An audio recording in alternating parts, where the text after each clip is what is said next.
को 5वीं शताब्दी में मौर्य वंशियों के द्वारा इसे बनाया था। उस समय इस फोर्ट का रियल नेम था चित्रकूट, माँ दुर्गा के नाम से। 300 साल तक मौर्य वंशियों ने राज्य किया। उसके बाद बापा रावल, जिनका प्रॉपर विलेज गुजरात के अंदर ईडर था, वहां से यहाँ आए।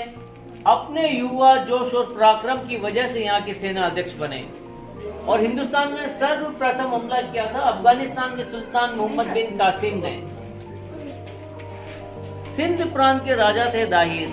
जब बापा रावल ने उनके साथ उसे मिलकर भाग भगाया, उस समय इस मेवाड़ की साम्राज्य सीमा ईरान, इराक, काबुल, कंधार, अफगानिस्तान तक फैली हुई थी। सो राजाधिराज, चक्रवर्ती, हिंदू असुरी की उपाधि से यहाँ विभूषित रहे।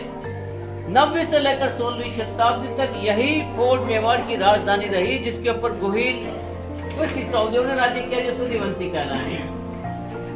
इन 1500-1600 सालों में इन सूर्यवंशी की शाखाएं 4 जगह फैली हुई थी। एकमात्र हिंदू राष्ट्र नेपाल, जो किसी का गुलाम नहीं रहा। नेपाल, अब तो महाराष्ट्र, ग्वालियर, और ये 4 ओबलाट एक जैसे थे जिन्होंने मोर देर मोर अपनी प्रजा की सुरक्षा के लिए कार्य किया। और आप ही के महाराष्ट्र से एक और क्लैन निकली, जिन्हें आप कोडियार परिवार से नाम से साम्राज्य जानते हैं। साउथ के अंदर केवल हैदर और टीपू सुल्तान के अलावा पूरा साम्राज्य उनका रहा, लेकिन इतिहास को मिटा दिया गया। ये फोर्ट 700 एकड़ में फैला हुआ है सर। एशिया का सबसे लार्जेस्ट विलेज फोर्ट है। 70-80 हजार की लोकल पब्लिक रहा करती थी। 113 विशाल मंदिर बनाए गए थे। ऐसे 8-10 राजमहल बने हुए थे। कहीं छोटी हवेलियां थी। एक पार्टीशन पब्लिक के रहने के लिए था, तो एक पार्टीशन मिलिट्री के रहने के लिए था।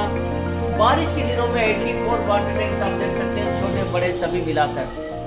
लेकिन इस फोर्ट पर 27 बार विशाल हमले हुए बाहर के आक्रांताओं के द्वारा, जिसमें खिलजी, तुर्की, अरबीज, मुगल सभी इंक्लूड रहे हैं। इन 27 में से मात्र 3 हमले इस फोर्ट के लिए इतने अनफॉर्चुनेटली रहे हैं, यहाँ रहने वाले राजा प्रजा सब कुछ खत्म हो चुका था। जीतने वालों में प्रथम हमला 1303 में दिल्ली के सुल्तान अलाउद्दीन ने जीत लिया। दूसरा था 1535 में गुजरात के सुल्तान बहादुर शाह ने, और तीसरा अकबर ने।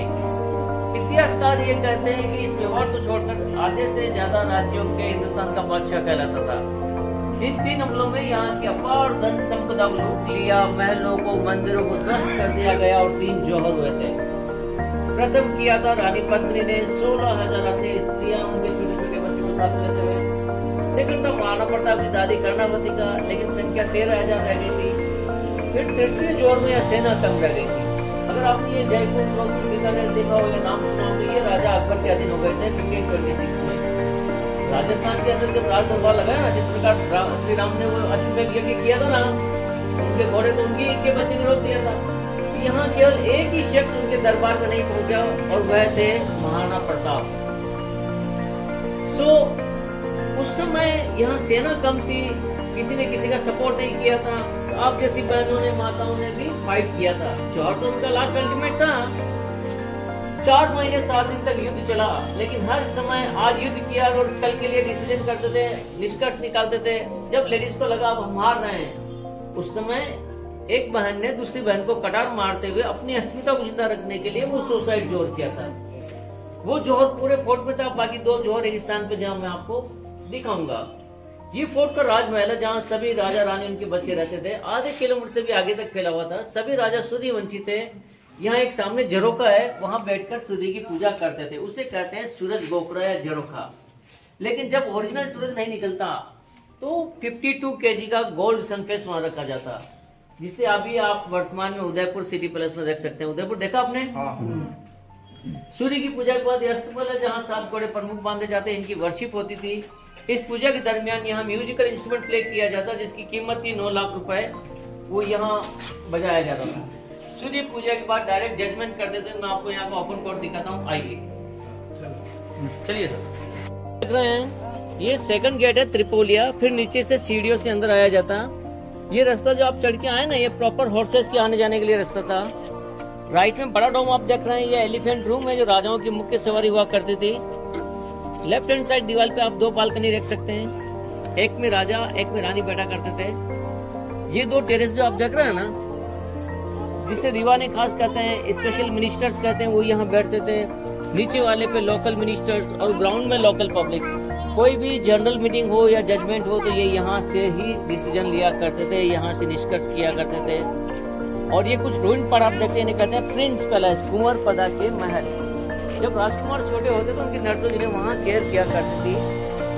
और ये वाला पार्टीशन देख रहे हैं राजाओं के रहने के लिए मर्दाना पार्ट है। थोड़ा और राइट में देखेंगे तो वो जनाना पार्ट रानियों के रहने के लिए।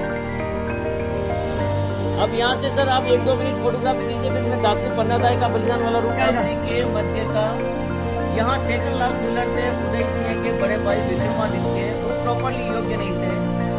इस वजह से दाखिल बनवीर यहाँ आया, इसी महल में यहाँ के महाराणा की हत्या कर दी। जब उसने ये कहा अगर मैं इसके छोटे भाई को भी मार दूंगा तो यहाँ का राणा बन जाऊंगा।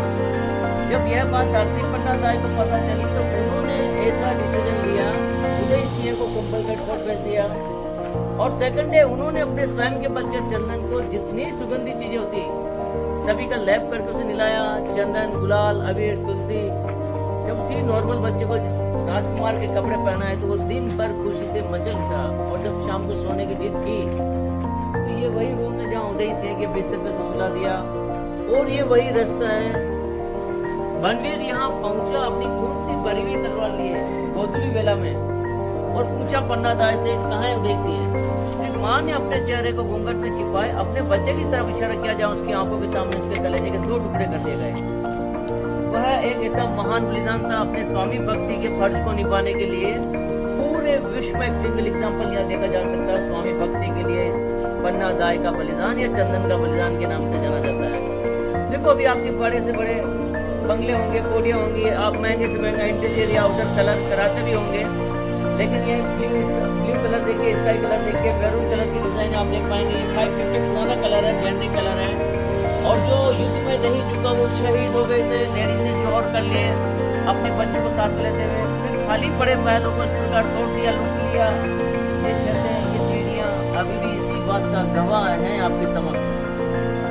अब सर ये रानियों के रहने के लिए तो इसे जनाना पार्ट कहते हैं। ये टनल है जहाँ ये ओपन होगा मैं आपको दिखाऊंगा। और स्नान करके पूजा करके सभी क्वींस वापिस यहाँ आती थी।